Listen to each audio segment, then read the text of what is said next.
1 second. The missus is asking me to call her. Nick, doesn't she know I'm recording?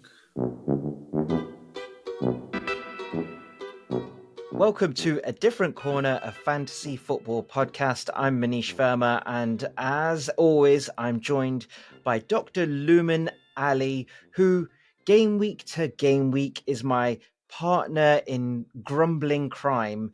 And we're grumbling about fantasy football and other things, usually. A bit of family stuff, a bit of life stuff, parenting stuff, maybe a bit of nostalgia of how things used to be, Lumen. How are things with you, though, this week? Yeah, good, thanks. I think every week you ask me this question. It all depends on how Liverpool have done. And mixed feelings, very much mixed feelings. But how about yourself? How's things? Yeah, not bad. Football-wise and FPL-wise, good. Again, mixed. Certainly FPL-wise, I don't have any reason to grumble, which we'll get into. And football-wise, do I have anything to grumble about? Maybe some refereeing decisions for Arsenal, possibly. God, If I'm gonna be a I typical can't Arsenal. wait to hear from moaning Arsenal fans. But anyway, let's do it. You know what? I'm so keen to get stuck into it. Let's just get on with it. What points did you get to this week? Okay, FPL. I got a healthy 67 points this week.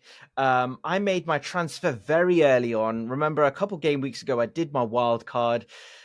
Maybe am I regretting it? I've got mixed feelings about that, but I made my transfer this week or last week early, like Monday. I took out Jota and I put in Dwight McNeil. It did not work. I mean, Jota didn't play, but Dwight McNeil didn't do anything for Everton against Fulham. But away from that, it was a kind of feast or famine within my own team.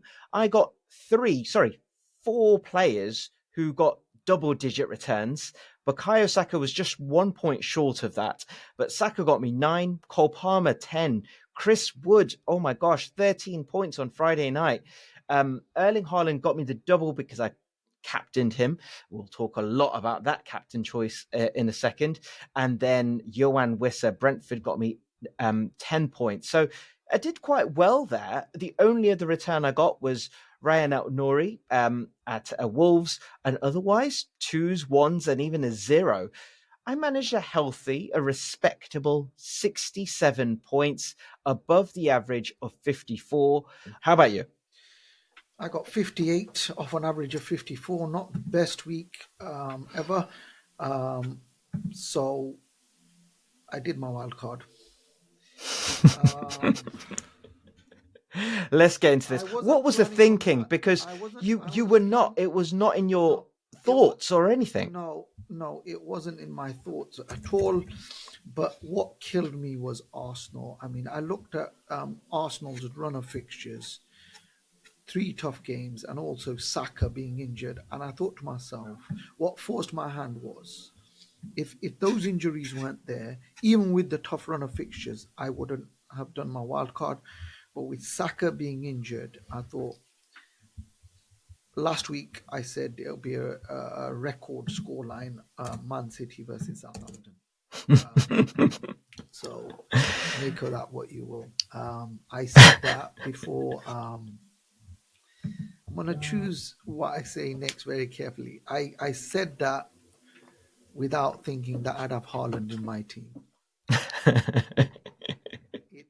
Were you jinxing him, Lou? Were you trying to put the hex on Erling Haaland and Man City here? Make of that what you will. You were trying. All the bad jujus were going to Erling Haaland. When Luman endorses, he's not really endorsing anyone. So what happened was, I thought to myself, right, this is the week when people are going to get way ahead of me if Haaland goes off on a tear, and I know people are going to triple captain him. So it was just about damage limitation getting him in, right? And sod's law, if I didn't have Haaland in and I kept my team exactly how it was, I would have got more points. Not my points, but I would have got more points. My wild card hasn't changed anything at all. My wild card has changed precisely zip. I'm getting no points from my keepers, no points from my defenders, no points from my attackers. The only reason I am where I am is because of my midfield. And that's the story of my season.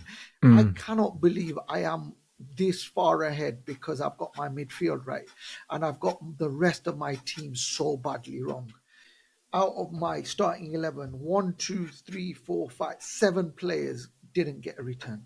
Kelleher mm. 1, Keane 2, Colwell 2, Van de Ven 1, Watkins 2, Rogers 1, Raul Jimenez 2. Cole Palmer and Haaland, which you had, but then the two players you don't have, Mo Salah and Brian Mbeumo. So Mbeumo saved my backside. We'll get into Mbeumo later on in the show. Mm. But it's crazy that I've done a wild card and fundamentally nothing's changed. It's crazy. Are you seeing it as a wild card wasted? In some ways, yes. In some ways, yes. But in other ways, no. Saka forced my hand. Saka being injured and Arsenal's fixtures forced my hand. We don't normally get stuck into a match in as much detail as we would on this show, but you're an Arsenal fan. I'm a Mm. Liverpool fan. How are you feeling about the match? How it went? You're going to say this is not ambitious enough of me, but I'm happy with a point under the circumstances. And the circumstances being, I'm not sure how ready Bukayo Saka was. Saliba is out. Odegaard is out. Gabriel came off after the 50 something minute. Um, Under those circumstances, and on top of that, I think Liverpool are flying. Liverpool are I know you're denying it. Liverpool are up there for me. Maybe not because Liverpool have reached the Man City and Arsenal level of last season, but more that Man City and Arsenal of last season have dropped slightly to kind of close that gap. That's the way I'm seeing it. I just cannot count Liverpool out because I just think that they've got those superb players from the last 5 years who are doing it this season as well. And you've got this new coach, new manager who's got them more robust, stronger. And then once you get Mo Salah firing, Virgil van Dijk holding that back line together, and you can make something of that midfield. And I know you've not got that guy that you want to get, but with Gravenberch, with McAllister there, I just think it's top draw. This match proved why Arsenal will not win the title. I have never seen a team with ambitions to win the title be so hopeless in the face of adversity. The teams that win the big trophies, they don't put up excuses. They just go out and perform. I could name you 1,000,001 examples of teams that have gone out there and done it. Arsenal are pathetic in terms of. I'm not trying to, you know, go viral here or anything like that. But Arsenal are pathetic in terms of adversity. It was remarkable to watch Liverpool play this team, and it was like they were playing with 10 men at home with the crowd behind them. Um, so what if you've got a few injuries? There's I countless feel teams. like What? No, no, no, no, no. Countless teams over the years have had countless injuries, and they've just gone out there and done it. That famous game when Liverpool beat Barcelona at Anfield 4-0. Go look it up. Go look who was missing for us. Go look at go look at last last season against Spurs when we're down to 9 men and we almost pull out a draw and Joel Matip, on goal. You when the odds are against you, if you've got ambitions to be a champion team, you've got to rise up. And I was just looking at the Arsenal team, and I was thinking about Arsenal teams in the past when Arsene Wenger first joined, and they used to go down to 10 men on a regular basis. They were so indisciplined, but they used to win all those games. Arsenal were in the, and all of this stuff about going down to 10 men, injuries, whatever. In US sports, they've got a phrase which is next man up, and it's on the it's on the players, to do that. And when Gabriel went off injured, it was just like you could hear it in the crowd. You could hear it's so negative. Whereas if you look at Liverpool, for example, I've seen games at Anfield when they're losing and the crowd are still going, they're still cheering them on, or when there's a bit of adversity. And it's so defeatist. And I would be ultra alarmed by what I saw from Arsenal yesterday. The reason why I had mixed feelings is because we're being a lot more controlled on a slot. We're not panicking, and we scored our second goal by remaining calm. But we had Arsenal on the ropes, and I don't know if we could have just pushed a bit harder because Arsenal were there for the taking, and I think it would have been a statement victory. So then can't the same be leveled to everything you've leveled at Arsenal about going for it? This is what champions are made of. Next man up. You saw a wounded animal there. Liverpool should have gone for it if you want to be up there. Well, That mentality, that elite mentality. But that's my point. We're not there yet. I've been saying. No, you are there. No, You're there. No, we're not there. We're not there. Arsenal are supposed to be there, right? Liverpool are not there yet. We've got a manager who's 9 games in, right? We're not there yet. We still got a long way to go. This was a good result on the basis of coming back twice. Showed that we've come back from adversity. It was a good result on the basis that we hardly had any chances, but we were clinical with the chances that came our way. But we should have taken our chance a bit more when we saw Arsenal on the ropes. But you think I've been harsh on Arsenal so far. I'm going to go one step further. In the analysis yesterday, Carragher said that in terms of style of play, Guardiola and Mourinho have been the two managers that have driven styles of play. And there's this expectation that, that Arteta is a Guardiola disciple and he'll play that way, but he's more Mourinho. I look at it slightly differently.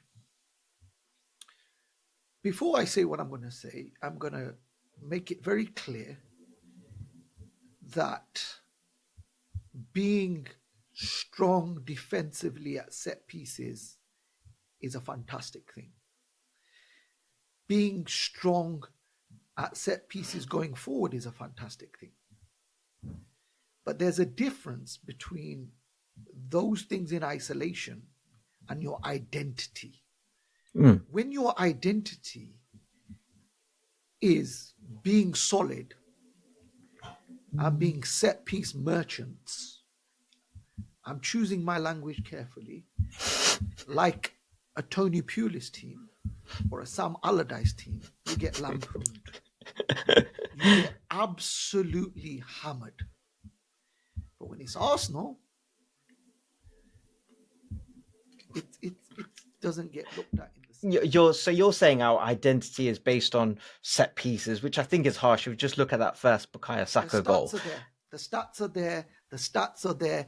You are so far ahead of every other team on set pieces, and it's such a big part of your identity. It's mentioned in every single game, right?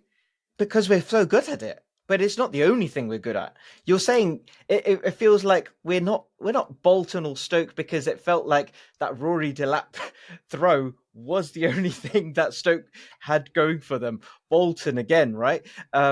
This is, although Bolton, the JJ Okocha times and so on, they had a bit more going for them, but they were probably a bit more known for that kind of long ball, especially against Arsenal, long ball into the box.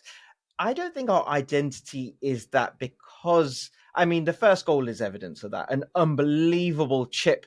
Ben White behind one of the best left backs in the world in the Premier League, Bukayo Saka, 3 touches goal. That's not a set piece goal. That is not a set piece goal. The way we play we make a lot of chances elsewhere Can I other ask you than a just question? set Can I ask you a pieces. question? Hmm. Do you rate Spurs as a team? Well, I have Do you rate Spurs as a team? Let's not. no. No. Okay. Tell me what happened when Arsenal went to White Hart Lane. An inferior Spurs team, right? An Yes. inferior Spurs team, a superior Arsenal team. What happened? You're talking about a North London derby. There are so many mitigating factors in all of We're these. talking about an Arsenal team that got 89 points last season, and we're talking about Spurs who are Spurs. But Simple don't you as. think so? You don't think that? Do you think we're a different team to last season, or do you think we're the same team to last season? And if we are the same team, so what? However many points, how we get those points, does that matter? I think we need to, in life, be real.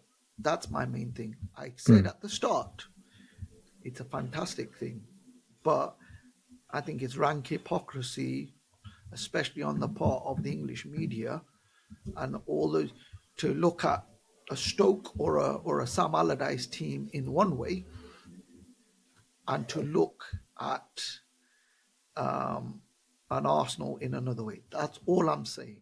I didn't I want to think get that. with the Spurs thing is interesting because you were talked at the start of this discussion about mentality and going for it. I feel like with some of the narrative around Arsenal, but I feel like you guys want us to be Ange ball, and Arsenal are not going to be. We're a lot more pragmatic than just go. It's just it I'm going to seems stop you right foolish there. to do that. Stop It you right seems there. foolish to do Stop that. you right there. Not Ange Ball. Not Ange Ball. Arteta learnt from Guardiola, who's with him for years. It's not Ange Ball. I'm expecting more Guardiola Ball. I'm not. Well, no, I don't think that. I You think don't have the Mick players for Ball it. is You a don't have the different. players for it. Well, you'd say that, but what about post Christmas last year, right? We had everyone fit and firing, and we were going week to week, banging 4-5 goals for a good month or so. That's not Stoke ball. There's a lot of set piece Get out. stuff in there, and I'm telling you now, right? I'm, I'm I'm telling you fascinated by. now. I'm I'm telling you now. fascinated All I heard by. from Arsenal fans in that run was Benny Blanco at set pieces. No, I'm not sure. I'm I did, very interested to because know why Mikel Arteta is what did hated so what much. I'm sure, because I heard it. Benny Blanco at set pieces. Tell me about Benny Blanco at set pieces. What did Arsenal fans mean when they Yeah, said that? It's Benny. better So coming from you. Ben White, he's notorious for basically playing the devil in the box with various goalkeepers, usually goalkeepers, opposition goalkeepers, sometimes defenders, but usually just doing nonsense there to put a goalkeeper off. But that's set pieces. Yesterday, Benny Blanco chipped a beautiful ball over the top, and How Bukayo often Saka does he runs do that? onto it. He Hey, does more of the set piece stuff than he does it's the just long passes. noticeable more. It's just more noticeable. It's just more noticeable. But anyway, ended Arsenal Liverpool ended 2-2 yesterday.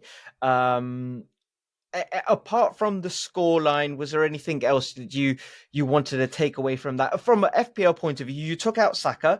I should say a bit of mention for Saka because I just love him. He's now scored 50 goals in the Premier League. It's in 178 games. My big thing with Bukayo Saka and I'm going to reel off all the stats now and then just completely contradict myself. 178 Premier League appearances, 50 goals. But importantly, which, you think, okay, that's pretty good. 42 assists as well in that. He, for me, has always been like, oh, he's consistent. He's Mr. Consistent. And for £10 million, is that enough? You get an assist, and then occasionally a goal. Not often a brace or more than that. But in 178 appearances, 92 goal involvements, one of the youngest players to reach 50 goals in the Premier League. And I'm saying all this, Lumen, and I'm about to tell you that I'm very tempted to take him out of my team, which is completely contradictory. But you took out Bukayo Saka. Now he is back if he's fit at all. Will he be getting back into your team? Oh, definitely, he's well worth the money. The only reason why I took him out was because the injury stuff. Mm. And to be honest with you, the stats aren't, on face value, the way you made out, it seems impressive. But I could do that if I was playing since the age of 2, without a break, without a break. So Just injured, whatever, chuck him in. Yeah, since the age of two. it's and without a break as well. So let's put that in. But you had a fantastic week because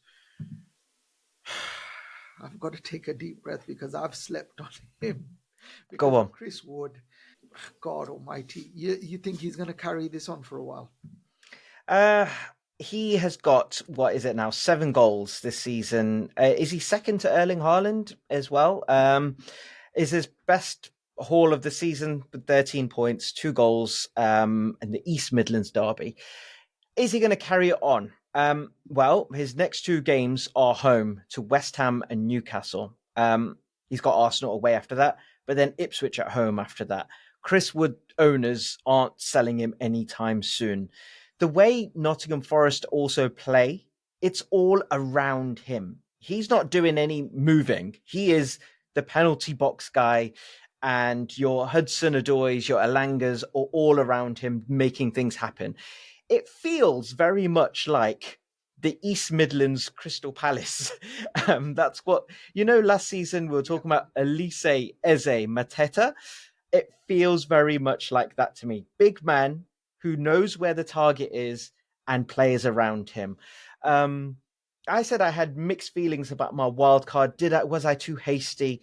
Because I changed my front line from Watkins, Havertz, and Jackson to Wood, Wissa, and Haaland.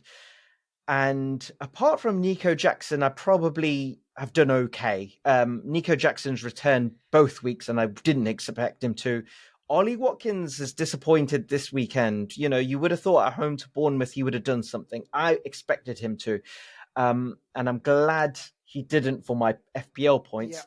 But yeah, Chris Wood has been superb player. How long can he carry this on? Possibly longer than we think.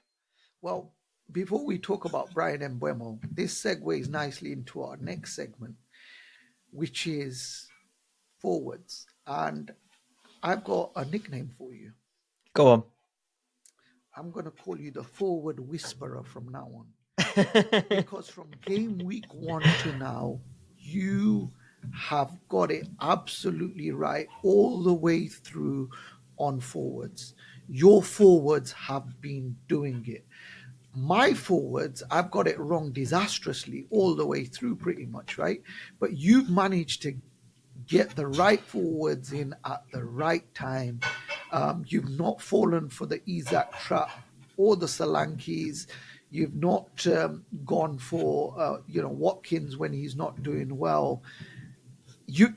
All the guys you've had, Jackson has done it when you've had him. Havertz has done well when you've had him. Chris Wood has done it when you've had him. What's the secret? Well, 15 years ago, Lumen, 15 years ago, um, Boy Better Know, the grime group, Boy Better Know, BBK released this track, which was called Too Many Man.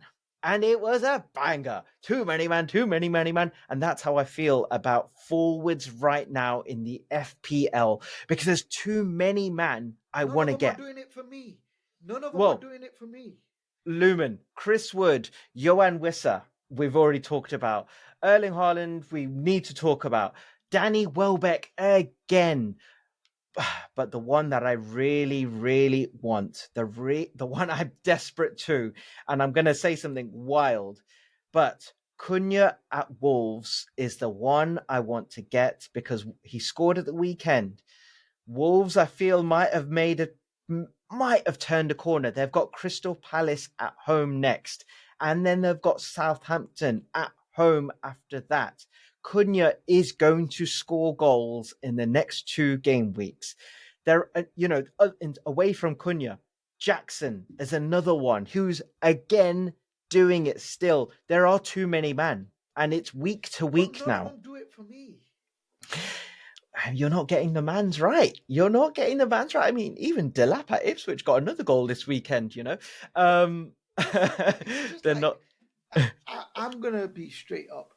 Because you're the forward whisperer, I must just have the same forward line as you. Well, the one Lumen, what do you think of this as a move? I can't get rid of Chris Wood. We've just talked about him. I feel like I can't get rid of Johan Wissa because he's just returned, he's got a goal and an assist, and they've got Fulham away, Bournemouth at home. I don't think the Batman and Robin and Mbeumo and Wissa situation. So the only other striker I can get rid of to get Cunha in is Erling Haaland. Is am I just in cuckoo land to getting out Erling Haaland to put in Cunha? Is that just nonsense? Let me read out this message that you sent me. A goal for Wood, you can change Wood for any player, Cunha or whatever, is the same as a goal for a Havertz or Watkins or Jackson or Holland. That was my thinking. Yes, the others play for bigger and better teams, but will they score more? Will they score more? I think so. For Havertz, I think Wood and Havertz is probably similar, actually. Um, will Erling? I think the next 2 game weeks, Cunha is going to score more goals than Erling Haaland, and that's the. But how can I get rid of Erling Haaland for Cunha? That's my big problem. The Hurling headache, Lumen. Let's talk Erling Haaland. Scored a goal. All those triple captainers. I feel sorry for you. I'm laughing inside, but I do feel sorry for you because it's a bad one at home to Southampton. And I feel sorry for you because actually Erling Haaland should have scored a hat trick. I saw the highlights. It wasn't that he only had one chance. The guy had 3 or 4 chances. And so again, taking him out for Bournemouth away seems like a wild thing to do. And yeah, I don't know. Triple captaining Erling Haaland this week did make sense. He should have scored more than one goal. It's just very unlucky. I'm I feel like in many ways I'm the Bukayo Saka of fantasy football, where I'm consistent, but I don't. Apart from like a freakish week with Cole Palmer, I'm not doing that much. And then people are like always 10, 15 points ahead because they've got a Chris Wood in, or they've got a Wissa in, or whoever it is that week, Mm. and I don't have them, and the gap keeps closing, and I But don't you know. know who you do have, Lumen. You know who you do have. Let's talk about Brian. Let's talk about Brian. I'm going to say his full name because he deserves it. Brian Tetsadong Macau Mbeumo, the Cameroonian sensation, Lumen. You went on him from the start of the season. Have you ever Correct. not had him? You've had him from game week 1. He's now got 8 goals. Uh, what can you say about Brian and Buemo? When it was like about, I think, half time, they were 2-0 down, came to 2-2. At that point, Wissa had a goal and an assist, and you messaged me saying, Wissa, wow. And then I was like, at that point, just a few minutes later, Brian Mbeumo scores one, and then you said it's not enough, and then he goes and gets another one for you. Brian Mbeumo, Lumen, 2 goals. Should he even be playing? He's only 25 years old. Let's flip it to you because you've not had him at all. So I don't know why we're hyping him. You've not had him at all, like from through your wild card. Yeah. You so he I think we might be. You've not had him. Let's talk about this. You've not had him. Talk to me. My reasoning to not having him was I wasn't sure about Brentford, and do I want to spend that much money on a Brentford player? Johan Wisser is a couple million cheaper. but the numbers now stacking up where he's undeniable. Him and Cole Palmer, it feels like, are the nailed on midfielders we should be talking about. And Mo Salah, really. Can you fit all of them and Saka in your team? I don't know. Why don't I still have him? It's someone I need to get in, basically. And fixtures wise, Fulham away, Bournemouth at home, Everton away, Leicester at home. They've got good fixtures coming up, and we talked about Batman and Robin last week, and if you can't get Batman, can you get Robin? Actually, Brentford is a team where you might be looking at getting Batman and Robin in because they're now also back together. Will Mbeumo's goals and share of goals cut down now that Wissa's in the team? Will Wissa be taking more of the limelight and those positions? That's a question, I think. But Mbeumo, as I said, 8 goals this season. In the whole of last season, he scored 9. In the whole of the season before, he scored 9. He's at 8 already, so he's got 1 to make up, and we're not even at November yet. The one thing which I was looking at, because I remember Brian Mbeumo being hot last season, and then all of a sudden I felt like Brentford dried up completely. And I don't know if you remember, but him and Wissa also started quite well. And I looked at the stats. It was when Tony came back into the team, and all of a sudden it just stopped for Brentford. And in the whole of since Christmas last season, he only scored 2 goals and got 2 assisted, Brian Mbeumo. So he got his 6 other goals and 4 assists pre-December. Is he going to repeat that? Can he do it for a whole season? Is the only question mark about Brian Mbeumo. But man, he's got to be in people's thoughts. He's in my thoughts. He's forced his way into my thinking for sure. For sure. Interesting. I mean, Tony's gone now, and Tony's replacement is out with a long-term injury. So yeah, I mean, you've got your reasons for not having him. Fair enough, but he's done all right for me, so I can't. He's So banging. He has been brilliant. Just talking about forwards, then, who are you thinking at the minute? You've got Raul Jimenez, who finally, I mean, you got him when he was hot. He had a blank week for the first time in like 6 game yeah, weeks. but You've I got didn't Ollie Watkins, I who I didn't get still I think. didn't get Raul in to get me points. I got him as a budget option to squeeze him to my squad. Mm, Watkins, this guy, he's too much of a conundrum. Like he's just too much of a conundrum. And if he's blanking at home to Bournemouth, mm. it's a yikes moment. And you just think about Jackson. You think about. I look. I've said my piece. I'm gonna just do what you do with your forwards. You're the If I forward was whisperer. You're the forward whisperer. if I was an Ollie Watkins owner, I would. You've got Jimenez as well. I would probably be keeping Jimenez at home to Brentford. Their defense is awful. If Brentford are very good going forwards, they're not so good going backwards. And I think Jimenez could be in for points there. I possibly would be looking at getting Ollie Watkins out purely because they've got Spurs away and Liverpool away in the next 2. Um, Crystal Palace at home, but then Chelsea away. He will get points, Ollie Watkins, but is it enough? Can you get equivalent points and save money elsewhere? For me, that's an easy one for me, for you this week. Ollie Watkins out, Cunha in. That's what I would be doing. Nico Jackson is an interesting one, but they've got, United and Arsenal next. But Nico Jackson scores goals, man. He scores goals. That's a for me, your move this week is pretty simple though. Well, Watkins out for one of them too. you started talking about next week's fixtures already, so let's have a look at them. Yeah, Newcastle let's go. Arsenal. What's the Arsenal fan saying about it? Well, I just saw that Anthony Gordon is out, I think. And I think if there's an Anthony Gordon and Isak in the team, then it's a really, really difficult game. I always worry going backwards against them two. But I'm more confident with Anthony Gordon out.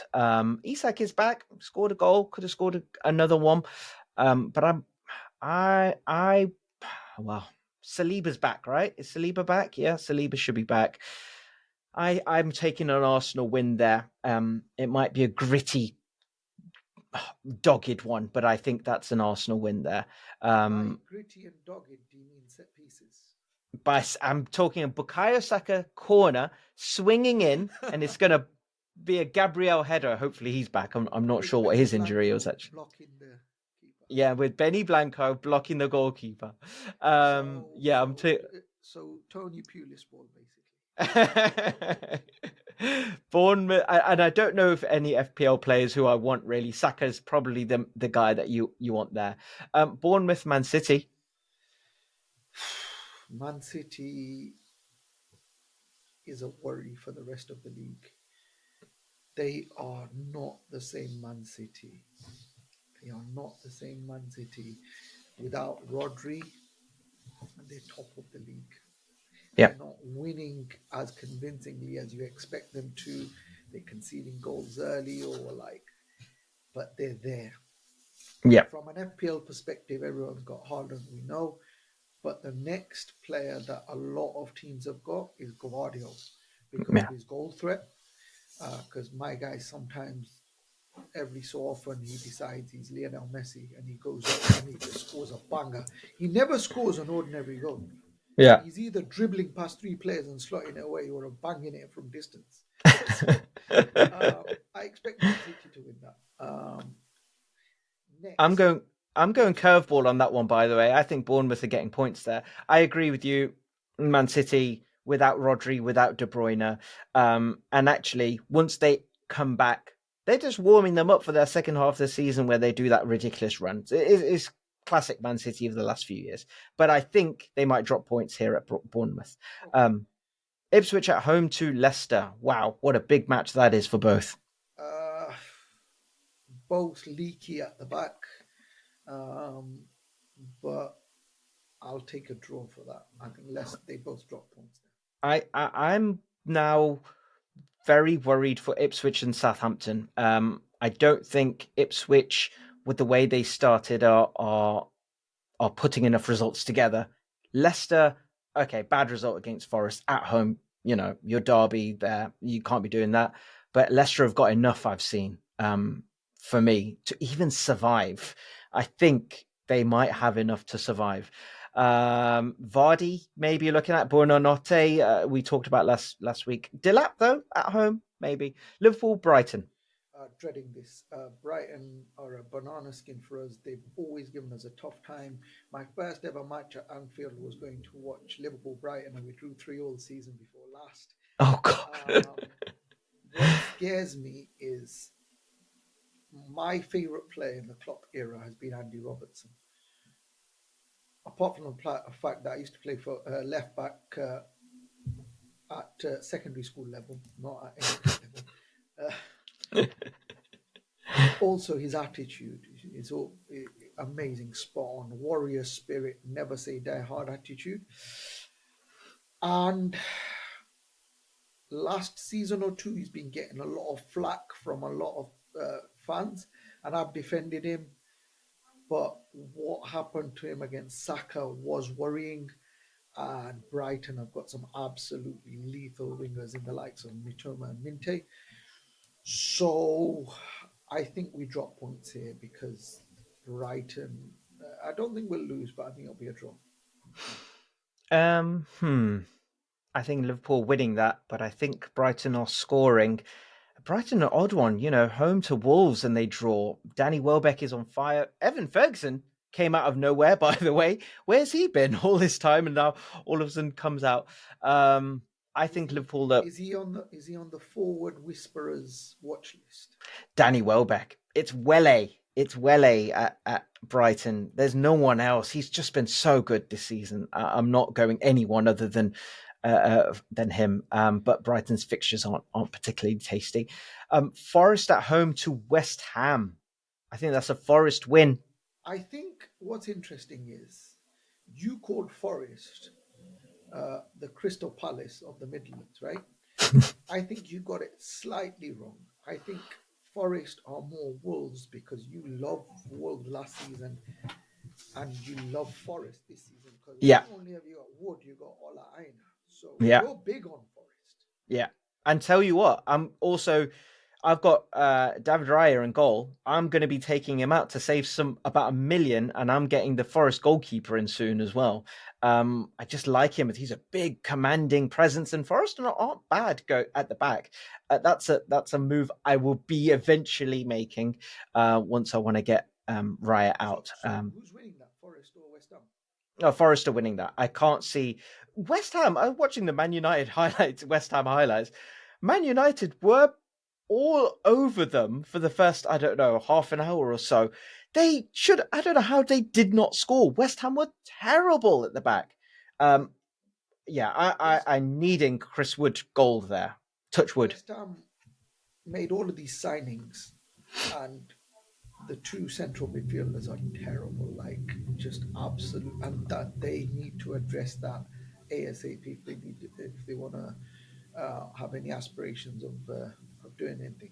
Southampton Everton, an Mm-hmm. interesting one because Southampton, um, their results don't reflect the way they're playing. They're playing a lot better than their results. Mm-hmm. And Everton, I know they conceded at this weekend, but there's still only one goal in the last three games. They're a lot more solid. Who you got? I think it might be a draw, actually. I don't know if Everton have got enough going forwards. That's what I'd be worried about for Everton. Um, Calvert-Lewin is not doing it. Can they get enough chances made in that game? I think you're right. Going backwards, then they're a bit more solid. We've got both got Keane, but Yeah. yeah, I just don't know. Two things to note. If you're a keen owner, Hmm. then you might need to watch out for Branthwaite coming back, and Oh, is he fit again? potentially. And Ah. the other thing to note for this game is this has got a Dwight McNeil game written all over it. So there you have it. Wolves versus Crystal Palace. Interesting. Again, Wolves struggled, Finally, but now they've got this run of games. They've got this crazy, crazy run of games. They should pick things up. But again, Palace, Palace. they've had a tough time, but they had a 1-0 as well. So um, interesting one that is. I'm going to go for Wolves because they got more firepower. I'm going for what it What do you feels think, like a Scott? game where you're really it's a step back for the one who's losing that. If Wolves lose that, that's real big alarm bells. Crystal Palace big win against Spurs, but and can I just say I don't think I've not been following Crystal Palace religiously this season, but finally Mateta started a game and he scored and they won. Up to now, I think Nketiah has been playing, and I know Nketiah, Arsenal fan here. I just don't know if he can nail down a starting lineup place in any squad because it's just not been working. He's not scored a goal, but Mateta and Eze partnership seems to work better. But Cunha's the man there. Strand Larson is the man there at Wolves, and I'm going for a Wolves win there. Um, Spurs versus Villa. Tasty game. Spurs haven't been at it. Villa, I've mentioned it before. I'll mention it again. Just the intensity of the Champions League this season and whether they can keep up their form in the league. They've done well so far. Yeah. Um, I don't know. I genuinely don't know because Villa really pissed me off this week with Morgan Rogers and Watkins. Before I did my wild card, I bought Morgan Rogers in.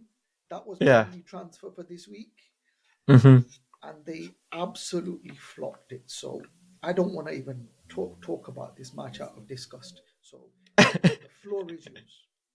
I think Spurs at home are a different prospect, and I think Spurs probably win that game. But Aston Villa have got the same number of points as Arsenal this season, so there you go. Um, but I think Spurs at home might just nick that one. I say that, I'm getting rid of Brennan Johnson. Man United at home to Chelsea. The Ruud van Nistelrooy era begins. It's a juicy game because That you is. see now whether they carry on with the same issues or if there's a new manager bounce. So if you're the curious type, you put in players from either team, either at the back for United or going forward for Chelsea, and you see what happens. You were talking before about Cunha in for Erling Haaland. Would you? You asked me the question. My question to you is: would you put in Jackson in for Haaland? Um, Away. I say away, but he scored away to Luman Anfield. So seems to be that Nicholas Jackson can do it home and away. And you've talked about how blistering the Chelsea attack is. That is a move I could see happening, and I would be if I'm tempted to do Erling Haaland for Cunha. Definitely, I'd be tempted to do Erling Haaland for Nico Jackson for sure. For sure. But can I also say this was the repeat? Oh, no, it's not because this is at Old Trafford. But last season, Chelsea played Man United, but it was at Stamford Bridge. And it was my favourite game of last season, 4-3 to Chelsea when Cole Palmer just went off, by the way. And, he's probably going to be in the points again against Man United. So possible captaincy, possibly a bit of a differential captain there. Actually, it's an interesting one for captain. Oh no, it'll be Mo Salah home to Brighton. That's the one most people will go for, won't they? So who's winning that? Fulham versus Brentford. Who's winning Man United? Oh, sorry, who's winning? I think Chelsea are winning that game. I think Man U are a bit too much of a disarray. And the last thing I want to say on this is, I say this with no bitterness whatsoever, but I'm glad we both got Cole Palmer now. Is that a tear running down your cheek? Fulham at home to Brentford. That's a tricky one. Yeah, I'll call it a draw. Call it a draw. I think. Draw 3-3 with a Johan Wissa hat trick. Yay! Let's hope so. I don't know. Fulham at home. Emil Smith Rowe got an assist. You got him out. Raul Jimenez. How could I? I'm glad you reminded me. If I hadn't done my wild card, I said I would have got more points slightly. So Saka, obviously, but Smith Rowe got points this week as well. So. Oh, fantasy football. I feel like we've both done it now. We've both handed in those wild cards. We've now got to wait for the next one. What is it? January time to tinker around with that many transfers, unless you just hold them for those 5. But yeah, that takes us to game week 10, Lumen. 10 game weeks in we're going to be, and we're looking quite healthy. Lumen, you are still 215,000th in the world. That is very good going. I'm now at 700 and something. I need a Chris Wood in my life. I need a Johan Wissa. I need a guy that it's just. There's too many, man. I told you, because Cunha, there's Welbeck, there's Delap if you wanted. There's Jimenez. There's so many. They're not doing it for me. They're doing it for you. The only reason I am where I am is because my midfield has done it for me. Lots of things to think about, but regardless, we'll be there. We will be there.